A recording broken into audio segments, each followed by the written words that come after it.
A coalition of the willing, long talked about, begins to take shape as Europeans seek influence in Trump's push for a Ukraine ceasefire. American history, who tells it, whose story is included or excluded? The White House now muscling into that conversation.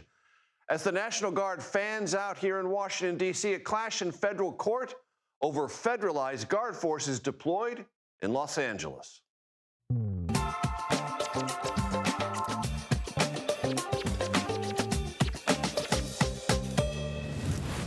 Hello, everyone. I'm Major Garrett in Washington. Let me welcome you to the Takeout. And we start with a brief sports update.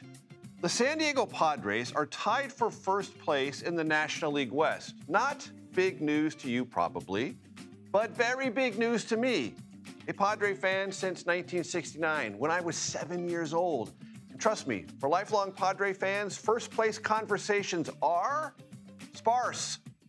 The last time the Padres were in first place this late in any season was 2010. So, every day that the Padres are in first place, this mug, you can see it right there, will be with me at the family table. No first place, no mug. It may be gone tomorrow, but it is here and proudly displayed right now. Also here, in a general sense, a sense in Europe that the true Putin summit in Alaska could be seismic, even as the White House and the president play down expectations. Britain, France, and Germany, leaders of the coalition of the willing, today pledged to provide what it called a reassurance force inside Ukraine to, quote, effectively defend its sovereignty and territorial integrity. This came after a virtual call with President Trump and Ukrainian President Zelenskyy. The deterrent effect of a reassurance force is anyone's guess. Part of that answer surely will hinge upon that force's size, its warfighting potential, and its rules of engagement. All of those specifics seem diplomatic miles away, yet the European conversation suggests an expectation that, well, they better be ready if and when a ceasefire, the stated goal of the Alaska summit, is achieved. President Trump said today if things go well in his face-to-face with Vladimir Putin, a meeting with Putin and Zelenskyy, and possibly even Trump, could be held in short order. Trump also conceded, though, that all previous efforts with Putin to stop the war and end the systematic slaughter of Ukrainian civilians have failed. With this as a backdrop, we turn or look straight ahead to Ed O'Keefe at the White House. Ed, good to see you. Thanks for joining us. You were there with the president at the Kennedy Center when he talked kind of openly about the various possibilities of what's to take place in Alaska. Walk us through that. Well, you said the Padres haven't been in first since when? 2010, this late in the season. 2010. Okay. Well, go Yankees. Anyway. Oh, that's such a hard thing to be a Yankee fan. So hard. Oh, boo-hoo. Yeah. Some things in life have to be easy, Major. As for the Russians, serious consequences. He said there would be serious consequences if things don't go well. What could a serious consequence at this point be, given that all forms of economic and political isolation haven't seemed to work? Some experts we spoke to today who track the war pretty closely say it's those secondary sanctions or potential penalties on India, for example, or others who buy Russian oil that really could continue to squeeze Russia if their customers are compelled not to buy from them anymore, certainly not the oil, which, of course, is one of their biggest assets and exports. So that is one possibility, and we've already seen the president start to put pressure, economic pressure on India, for example, because of its purchasing of Russian oil.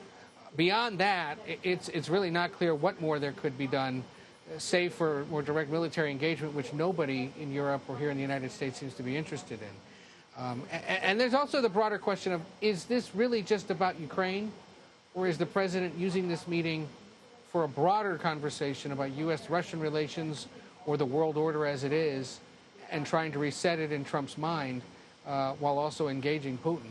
That part is just not clear. But the Europeans certainly, at least for now, pleased that they were able to get FaceTime, if not just virtually, with the president today to get in his ear and remind him what it is they're concerned about and they want to see accomplished or not accomplished during this exchange on Friday. Ed, as you know, there are many ways to paint a backdrop of this summit, but one of the most important ways, it seems to me, whatever my opinion might be worth, is that only last week there was a theoretical possibility of those sanctions going into effect if something hadn't been resolved, and they have been delayed. And that kept, as another backdrop, being extended. So there is a flinch effect here. When the president gets close to that, he backs away from it. Is that not part of the backdrop for this summit? Totally. There's that. There's the issue of who is most influencing him as he goes into this big meeting. Is it what the Europeans told him today? Is it somebody else tomorrow?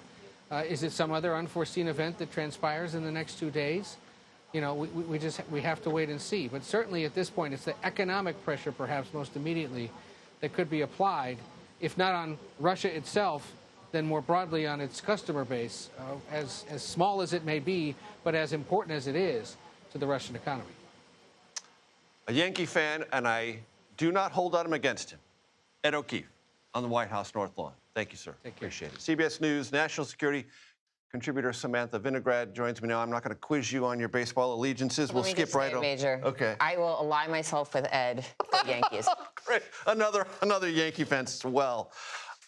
Sometimes what presidents say is important and how they say it is important. It's frequently true with President Trump. So let's just get some sound from today on the floor about what he said and how he said it. First, about whether there could be a second meeting or not. Let's listen. Now, there may be no second meeting because if I feel that it's not appropriate to have it because I didn't get the answers that we have to have, then we're not going to have a second meeting.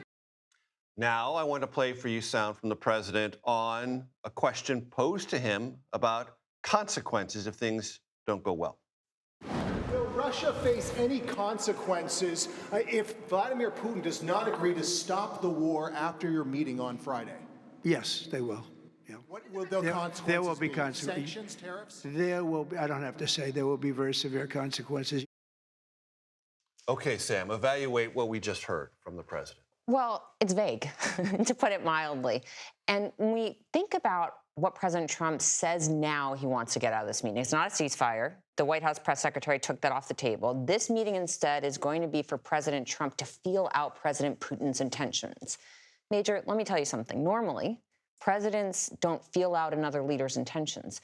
They rely on intelligence. They rely on their intelligence community before a summit, during and after, to give a real picture of what a foreign counterpart is actually thinking, what they're actually hoping to achieve. President Trump historically has not relied on his intelligence community. You'll remember back in Helsinki, right. he disagreed with their assessment of President Putin. So I'm actually wondering on the ground in Anchorage what he's using to judge whether Putin is serious or not. And on the economic sanctions, look, he could easily go after China for their purchases of Russian oil. He could easily go after Turkey for their purchases of Russian oil. But so far, he's threatening consequences and just moving the goalposts from a timing perspective instead of imposing them. And when the phrase feel out meeting is used, is that just a way of saying that they don't have an agenda? That may be the case, or it may just be evident to President Trump that he is very far from getting any kind of ceasefire arrangement between Russia and Ukraine, which is not surprising. It is hard to do. President Trump did box himself into a corner, though, when he said since the campaign he would get a deal done quickly. That has proved not possible. And so instead, we keep getting these promises of consequences. And then again, the goalposts moving from a timing perspective. And the specificity from the Europeans about what they're willing to proffer in terms of security for Ukraine if there is some resolution. Does that feel like getting ahead of things to you, or that they're expecting something and they need to be ready? I think it's two things. I think the Europeans know that they need to show President Trump that they are willing to do their part when it comes to Ukraine. The EU accounts for the largest amount of military assistance to Ukraine, but the U.S. has historically been the largest direct supplier. And President Trump has said the Europeans need to pay their fair share. He uses that phrase a lot. So I think they're trying to show Trump, hey, we're going to show up. And they're also trying to signal to Putin that if you make a deal and intend to blow through it, we're going to be there on the ground, perhaps, to try to fight back against you if you try to blow through any kind of ceasefire arrangement. Have you ever heard this term reassurance force before? It seems new to me, and it doesn't really sound that muscular. It does not. And, you know, as you mentioned, it depends how many troops and what their mission is. We've seen peacekeeping forces before that unfortunately have not been authorized to engage in combat and have stood by as foreign forces have invaded another country. So the details matter here. But I do think they're not just sending a message to Russia with this promise, they're sending a message to Trump, too. Excellent. Sam Vinograd, always a pleasure. Thanks so much. We will have live coverage of President Trump's meeting with Russian President Putin in Alaska Friday. Plus, John Dickerson will anchor the CBS Evening News from Anchorage. President Trump says he wants long-term extensions of his takeover of Washington, D.C.'s police department. His control of the city's law enforcement right now lasts only for 30 days, unless Congress steps in and extends it. Jake Rosen, and I already know this, he's a Met fan, and that's okay, joins me now. Thank you for having me. Jake, the president said today he will seek approval from Congress to extend this, acknowledging, in his words, that 30 days not enough to deal with the crime situation here. But what's going on the streets of the District of Columbia? What do the crime statistics tell us about how rampant crime is or isn't, and how many people have been busted so far? Sure. So we saw the White House tout the numbers directly, and it seems like they've been taking the lead on kind of the rollout every night or the morning after of what they've accomplished. We saw about 43 arrests yesterday, which ranged from anything from obviously gun charges to lower level robbery to carjackings, et cetera, all half involving federal law enforcement, half involving Metropolitan Police. And the White House said that there are about 1,400 law enforcement spread throughout the city doing these. However, as a resident of the city, I haven't seen them necessarily in my neighborhood. I live not necessarily in the best, not necessarily the worst neighborhood, but again, at an early morning walk to the gym this morning, there was not a single federal law enforcement presence, on my 15, 20-minute walk each way. So I think it's certainly targeted to specific neighborhoods. I think we saw the photo out last night, which is exactly, and this morning, which is exactly what the White House wants, which is the National Guard posted up in front of the White House, in between the mall and Capitol Hill, where tourists are A, but B, what we saw actually was a lot of social media footage coming out today and from our affiliate station here in D.C. of tourists posing with them, locals here in D.C. saying, I'm sorry you have to be here, because quite frankly, the crime in D.C. does not happen on the National Mall, does not happen near the White House. There are certain sections of the city that are very vulnerable to it. You experience it if it lives here. That's in general what President Trump is referring to. However, when you don't leave the White House necessarily and go to those neighborhoods, how do you know how to fix it? And are they going to actually go to those neighborhoods? And already those members of community from the most crime-afflicted parts of the city say we haven't seen anybody. That, and there's a real fear that if this extension is for more than 30 days, that any kind of substantial connection between law enforcement at the local level here in D.C. could potentially be broken in terms of trust and long-term accountability vis-a-vis the community and the police. That if all of a sudden the federal government is in charge of policing these neighborhoods that are susceptible to crime, how do you restore that if there is some kind of National Guard push into these communities that really see that are vulnerable, but also see that really day-to-day, throughout the day, criminal activity that, again, is real here. I don't think we should pretend it's not. But, there's a real risk. And these communities, business owners, people are worried that how do you especially because D.C. is vulnerable for what President Trump can do legally here compared to any other major city, think about Los Angeles a couple of weeks ago, that he can keep this going, especially with a House and Congress that's in his control. Right, but there will have to be negotiations with Democrats. There's a filibuster in the Senate. There are lots of hurdles there. We'll see if they are even navigated at all. But Jake Rosen, thank you for that perspective. I appreciate it very much. Still to come, California Governor Gavin Newsom trolls President Trump on redrawing congressional maps. The Trump era has intensified the political divide between union leaders and rank-and-file members. One union leader joins us with some stern words for the Democratic Party about this blue-collar tilt toward Trump. And what's the story with President Trump's sense of American history? Well, we are all about to find out. The White House now monitoring Smithsonian museums ahead of America's 250th anniversary. The Takeout returns, I'm happy to say, in just 90 seconds. Welcome back. The Trump administration has ordered a review of Smithsonian museums and exhibits. It will focus on 8 of the organization's 21 facilities. It is the president's latest effort to shape what we in this country learn about our country, and it's aligned with the president's views on U.S. cultural and historical institutions.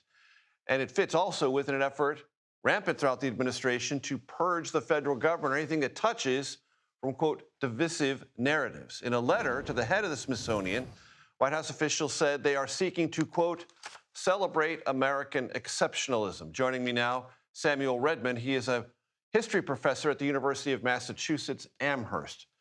Professor, it's great to have you with us. A lot of Americans. Thank you for having me. A lot of Americans celebrate American exceptionalism. That's not a problem, except if it is systematically designed to overlook and unearth the flaws within that pursuit of exceptionalism. Does this strike you as an effort to do precisely that? That's right. This is a dangerous and pretty unprecedented time in terms of thinking about the Smithsonian Institution. The Smithsonian has been around for well over 100 years, almost 200 years, and it has never faced a direct frontal political assault, especially at the hands of the executive branch. There have been political controversies relevant to the Smithsonian in the 1980s and 90s, how they would display the Enola Gay, the B-29 superfortress that dropped the first atomic weapon in warfare during World War II, but nothing anywhere close to this in terms of political meddling and direct frontal assault.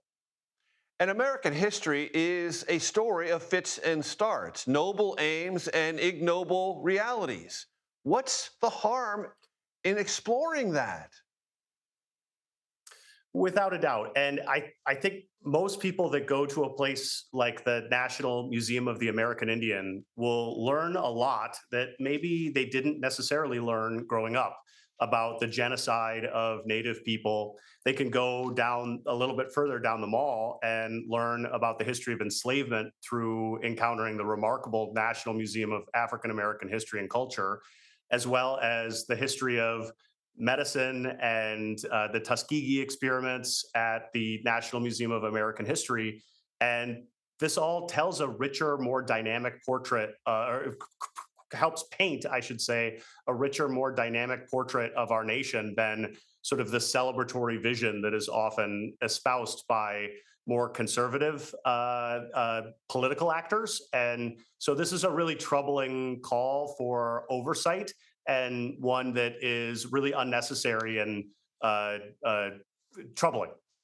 And Professor Redman, it's been my experience that when the Smithsonian is talked about in sort of broader cultural context, it's sort of referred to as a genteel museum, a gatherer of lots of American arcana and lots of things, but never overtly political or sort of on the cutting edge of revisionist history or aggressive reimagination of history.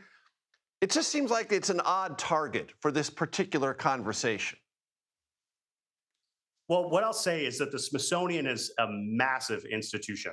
It is a large and really dynamic place that has some incredible scholars and really remarkable, dedicated conservators and museum specialists who are sort of thinking about two things that maybe are a little bit in tension with one another.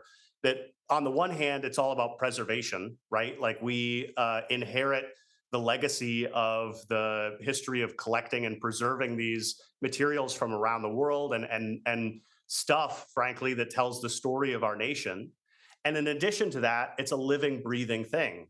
It's a story that's continually revised by academic historians, by museum professionals, by teachers. We learn new things. We as a society evolve and change. And as we evolve and change, the stories that we tell about the past naturally evolve and change. And so the Smithsonian needs to reflect that. There were exhibits 100 years ago in the Smithsonian that were racist and expressed histories of colonialism. And people have fought really hard over the course of the last century or more to revise and change the story. And in the last 10 years, especially, people have really rethought and taken a new vantage point at how these materials should be viewed and the stories that we should tell. And there's just also, too, I'll just say it takes a tremendous amount of collaboration and work to get a new Smithsonian exhibition up and going. That there are dozens of scholars and museum professionals that fact check each other and do things like peer review in the process. So having this top-down review strikes me as really unnecessary and something that really smacks of political ideology rather than any necessary professional change. Professor Samuel Redman, University of Massachusetts Amherst. I appreciate the time, sir, very much. Thank you for your perspective. Thank you for having me. Did President Trump break the law when he deployed the National Guard in Los Angeles? That is what a federal judge in California is about to decide. A look at the arguments made, pro and con, next here on The Takeout.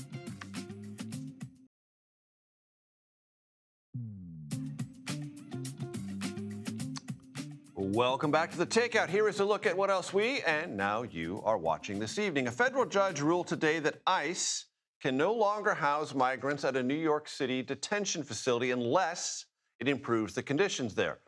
A government lawyer conceded during the judicial review that detainees lacked access to certain services.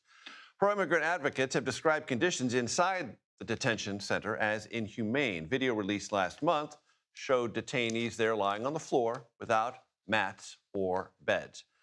The Trump administration is considering changing the federal status of marijuana. Right now, it is a so-called Schedule I drug.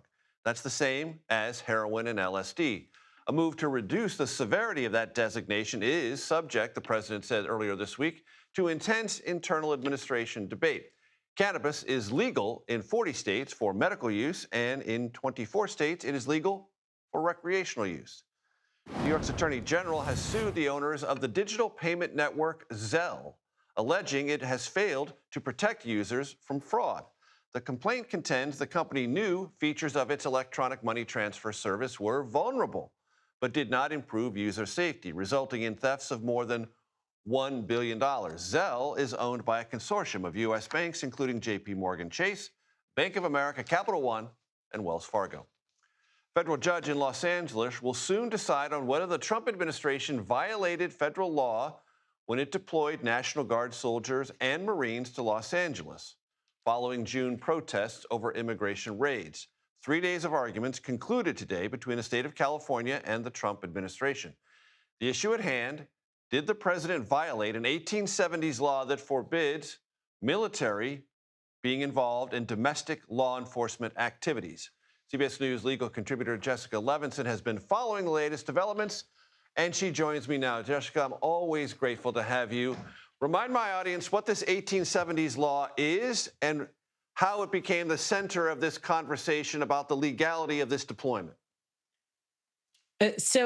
Exactly. One, it's so great to be back on The Takeout. And two, let's go all the way back to the late 1800s in really the Reconstruction era, right after the Civil War. How did this law, the Posse Comitatus Act, come to be? Well, in part because there were federal troops that were enforcing federal civil rights laws after the Civil War. And Southern Democrats essentially wanted them out. Troops eventually left. And about a year later, we get this federal statute that says when it comes to the military, initially it was just the Army, then it expanded out to essentially all parts of the military.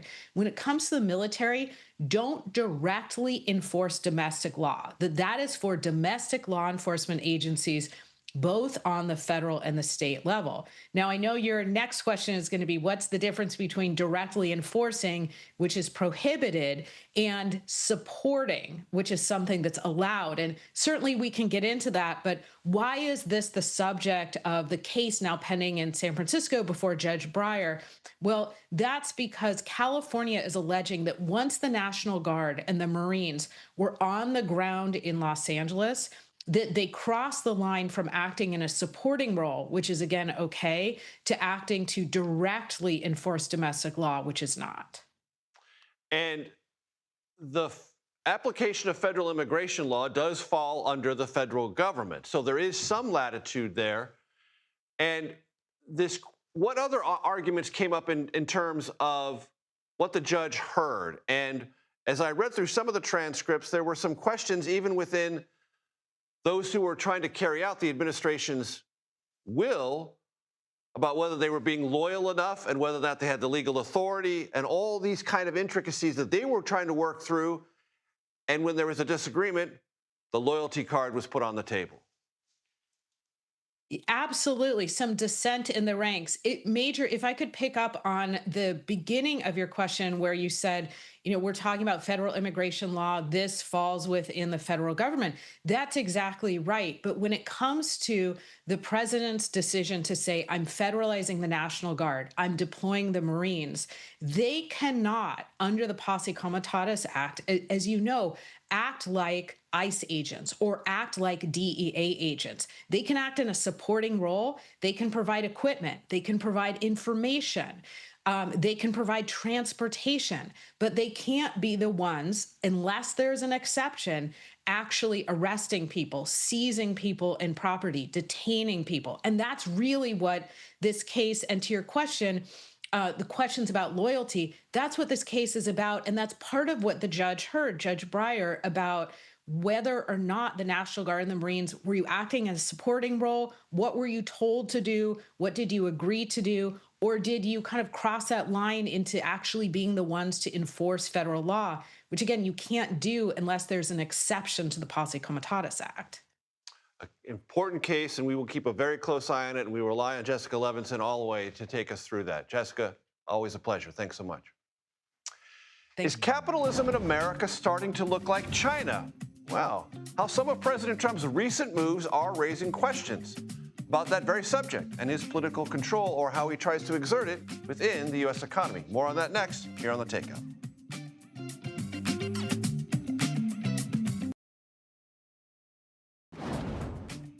Welcome back. We came across a story in the Wall Street Journal recently. It caught our eye. Headline read as follows: the U.S. marches towards state capitalism with American characteristics. The subhead, if I can say it correctly, was even more intriguing. It read as follows: President Trump is imitating the Chinese Communist Party by extending political control ever deeper into the economy. Yesterday, I spoke with someone quoted in that piece, Barry Naughton. He is a professor from the University of California, San Diego, with expertise on the Chinese economy. Here's part of that conversation. How do we define state capitalism, and why is it such a divergence from what our history has been in this country, with the exception of wars or pandemics where interventions were involved at the state level for quote-unquote emergency bases? Yeah, exactly. I mean, China succeeded up until recently by having the government step back, right? Of course, they started out with a completely government-run economy. But as the government stepped back and let the private sector flourish, that's when the Chinese economic growth miracle really took place. And so, as a kind of compromise between political control that they wanted and economic growth, which they desperately needed, they developed a kind of sort of state capitalism where the government intervened everywhere and state-owned enterprises were important, but really the driver of the economy was the private sector. And that's why it makes sense to call it, state capitalism. The Wall Street Journal footnotes these examples of President Trump getting involved, demanding that Intel's chief executive resign, requiring 15% for certain chip sales through export licenses granted by the president. Also, getting involved in the Nippon Steel takeover of U.S. Steel, giving the president a golden share and control over. All of this is putting Washington right in the boardrooms.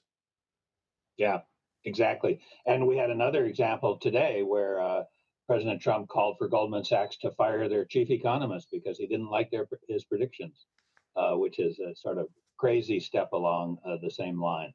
And the funny thing is, what we see in China today is over the last 5 years, they've intensified this kind of control. And this model, which arguably worked for 20, 30 years, really isn't working for China anymore. So it's especially ironic that China and the United States both seem to be intensifying this kind of political control. And one of the risks, as I read through this, Barry, is that when there's so much state involvement, China or the United States, you distort markets, you confuse other corporations, you create other rivalries, you open the door for cronyism. Essentially, you allow for government-involved, government-induced market distortions. That's absolutely right. And so right away you see just a less efficient economy.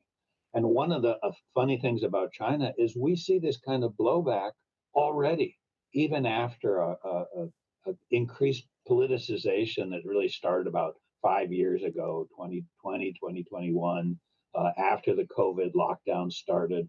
Xi Jinping really started to intervene in every aspect of the economy. And guess what? We already see the negative effects. We see slower growth, slower productivity growth, and really erratic policy making that has people sitting on the sidelines guessing. So it's really has very significant costs. And Barry, when you talk to the White House about this, they say President Trump has to rattle cages. He has to get in the boardroom in order to shake up the hollowing out, the deindustrialization of America. And this is the only way, and it's the most efficient way to do that. Evaluate that. Well, it sounds plausible. And if we could see a coherent strategy on the part of President Trump to carry through with this, then it might be convincing. But in every specific area where you look, you see these increasing doubts created by the fact that President Trump might think one thing on Monday and something quite different on Tuesday. I mean, for instance, what's our policy towards technology controls with respect to China? Well, it just changed, and it changed yesterday, and it changed 2 weeks ago, and so nobody really knows for sure. If we want to bring that manufacturing back to the United States, we need a stable, consistent policy so the businesses can say, all right, it's going to be worth my while to invest in this because I know that American policy is going to be there for the lifetime of an investment, which is, these are investments that take 2-3 years just to make, and the profitability calculation is based on 20 and 30 years projection. And so we need that kind of stability very, very seriously. Barry Naughton, I appreciate the time and the expertise. Thanks so much. My pleasure. Democrats and labor unions have a long history together, but have they, meaning the labor union leadership, taken rank and file union worker votes for granted? Well, we're going to ask a labor union leader about that next, right here.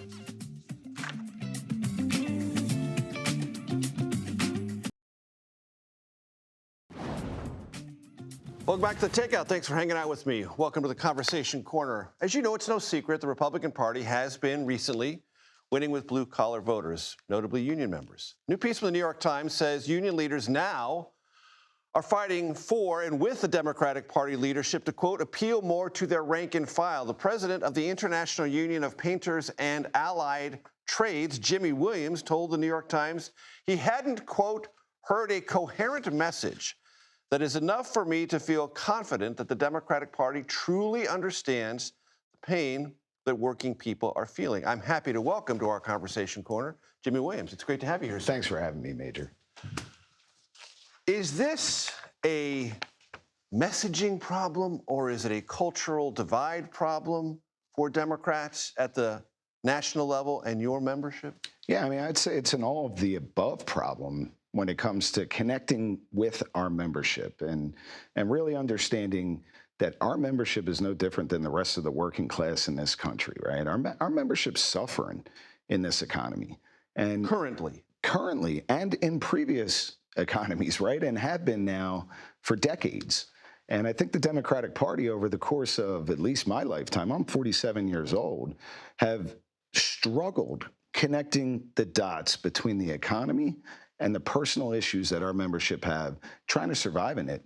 And the messaging certainly is wrong and has been for quite some time, but so has been the policy and what has been pushed and actually enacted to help working people. So the first time I encountered this, Jimmy, this will come as no surprise to you. When I was in Ohio in 1993 and 1994 after NAFTA. NAFTA. It started then. Under a Democratic president. Absolutely. And then you take it all the way through to the recession in 2008. President Barack Obama had an opportunity to really deliver for working people in the form of, trying to help out. Working people have a better right to organize, collectively bargain, but instead we bailed out the banks And when you think about it, corporate America has had it both ways now for at least the last 30, 40 years, and that's my entire adult lifetime. So when President Biden walked a picket line, the first president to do so, it was thought by the Biden White House as this flex, this muscularity pro-union, and it would resonate. Did it? I mean, it's fair to say President Joe Biden was 100% the most pro-union president of my lifetime. The problem is Joe Biden wasn't on the ballot. Yeah. Joe Biden did deliver for union members and for working people. And look at what the Democratic Party did to Joe Biden. So do you think that had a residual effect on shifting your rank and file members in another direction? It certainly made it more difficult to be able to, because our membership is no different than, like I said, the rest of the working class. And what I seen personally in Chicago at the Democratic National Convention was the minute Joe Biden left the stage, you didn't hear one more word about labor unions. You've seen a whole different message emerge from the Democratic Party. Is this Trump administration, with its hostility to the National Labor Relations Board, its infatuation, I think it's a word they would even embrace, with deregulation, pro-union? No, this administration has been the most anti-union administration, and it runs in complete contrast to what President Biden did. But the problem is working people are stuck in the middle right now, and they're looking for an advocate. They're looking for a real, true champion, and they can't find one in the Democratic Party right now. Right, but many of your members still think if it's a coin flip, they're going to go with Trump, right? And that's what happened in the last election in some regards, because they're willing to blow it up. And how does that conversation go? I'll tell you, the conversations have been extremely enlightening when we talk to our members, because we've been talking to our members ever since Election Day ended, to really feel from them what happened, right? And they'll tell you, they would prefer to blow up the entire system right now, roll the dice, because they felt... Knock over the desk. Knock it over. Start over. And the Democratic Party's got to realize that. Number one, way too much corporate money flowing into the party. You can't serve two masters. You cannot serve the working class and serve the corporate class at the same time. And they've been trying to do that now since the early 90s and with NAFTA. And our membership sees it and feels it. And they're willing to throw caution to the wind. Is there a Democrat out there in any direction who's even close? I mean, at this point, I think it's a message for the party to figure out, as opposed to the candidates and the actual personalities. I think far too often the Democratic Party is focused on personalities, people that can win elections, not the message, and not how to connect to working people's real pain.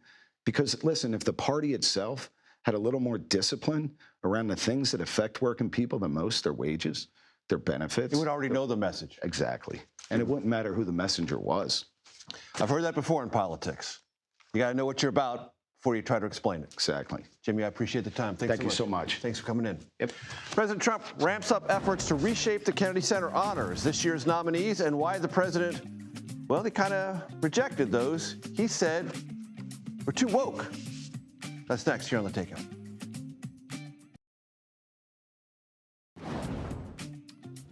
Welcome back. National Guard troops patrolling Washington, D.C. Critics of the president's federal takeover of the nation's Capitol Police Force have described it many ways: political ploy, authoritarian push, blatantly racist. Two journalists who've been very closely following all the developments in this crackdown on crime, as it's been called. Notice, remember, that's News of the U.S. reporter Ariana Gonzalez and national political correspondent for Politico, Braxton Booker. Braxton, break it down from your perspective, your reporting, who you've talked to, what the reaction has been, how it is being absorbed in the nation's capital itself, as opposed to how it's being described at the podium. Right now, how it's being absorbed in the nation's capital, the mayor, Muriel Bowser, who's in her third term, seems to be taking this in stride. While she says there's no reason to have federal troops in the city, that the police force in D.C. is more than capable of handling crime in the city, and that is going down, then she said that she actually welcomes the help, saying that, hey, if calculating that it is riskier to pick a fight over this with the president. Absolutely. She has, over the course of Trump's return to the White House, has been taking a far less adversarial approach, shall we say, than she did in the first term. She went to Mar-a-Lago before he was inaugurated, trying to have some good graces with him, and they worked together to bring the Washington Commanders back to the city. So this, I think, blindsided her, but she's like, look, I can pick a fight with the president, or we can work this out for the 30 days that the federal troops may be in D.C., and we'll see where it goes from there. That's the magic number, 30 days. But the president gave voice today to extending that if Congress goes ahead. There are a lot of hurdles there, but that suggests that he wants this to continue beyond 30 days. That could be a complication for the city council and the mayor and everyone who lives here. Myself included. Absolutely. And it would be a complication also for him because he needs authorization from Congress in order to be able to do this. A joint resolution would need 2/3 of a vote in both chambers to pass. Democrats are not going to allow that. And, of course, that's the performative part of this. Democrats are pro-crime. If they weren't, they'd vote with me. Right. To try to create this juxtaposition. And, Braxton, I want to talk to you about another component of this. When the president name-checked cities that had a problem, what names did he use? Washington, Baltimore, Chicago, Oakland. All of them thematically describe for my audience what that represents. Well, not just are they big liberal cities, they're also cities run by black elected officials. These are all black-run cities by black mayors, have large black representation on the city councils. So the thinking is, or the challenge is for him, is he's saying, like, look, you know what's happening in these cities. These officials cannot run it, and I have to come in and save them. And he used the term Liberation Day to say that, hey, we are coming to rescue the residents of D.C. from this crime-infested area. And they're also blaming youths. And the youth, that was the interesting part, especially from Judge Jeanine Pirro, who said, look, I can't even prosecute some of these people because they're minors. That's why the D.C. Council needs to change the law so I can go after these people who are wielding guns. So it's making it seem like all these youth who live in D.C., a large black population, that they are the ones that are making the city so dangerous. And even the Trump administration is hamstrung from going after them. Oriana, based on your reporting, what should we watch for in the next couple of weeks? I mean, it's clear here that he is targeting or is interested in going after blue cities and blue states, might I add. I actually, a few of my colleagues at Notice reported that they talked to the mayor of Kansas City. He's not worried. Why? Because it's a red state. Those are not the cities that Trump is interested in. We already saw the National Guard going into Los Angeles. He has a very particular target, and those are exactly the cities that you were mentioning, the ones that he mentioned, Baltimore, Oakland, the ones that have been the most outspoken against the president. And we had Kennedy Center honorees, and the president said he's going to be the host. Wow. It's going to be make for some interesting. Now, the honorees are not outside of the scope of honorees that you could imagine the Kennedy Center recognizing. Right, but it's the fact that he is the one who's, I think he said he was 98% involved. 98% involved. Well, and rejected those who were wokesters. Yeah, exactly. When you talk about Gloria Gaynor, whose big hit "I Will Survive" came out in 1978, it's like, well, okay, sure, she should be honored, but there's a lot of 70s and early 80s that flows through these honorees. There is, but it's also like it gives a sense of like this is the type of music and culture that Trump. Right. Oriana, I'm going to give you 30 seconds to wrap us up. Well, I would say that this is just another example of the ways in which Trump is trying to kind of make his space in D.C., right? Taking over Kennedy Center, bringing the National Police, the National Guard, federalizing the police. I am interested to see how these celebrities react. Kiss told actually one of the Notice fellows, Sam Lukemeyer, that they're accepting. Right. So really interested to see how Gloria Gaynor, for example, responds to this. Oriana Gonzalez, Braxton Booker, thank you very much. I appreciate your time. That's it for the Takeout today. A quick sports update. San Diego Padres are leading the San Francisco Giants 11-1. Stick around. Data Report starts right now.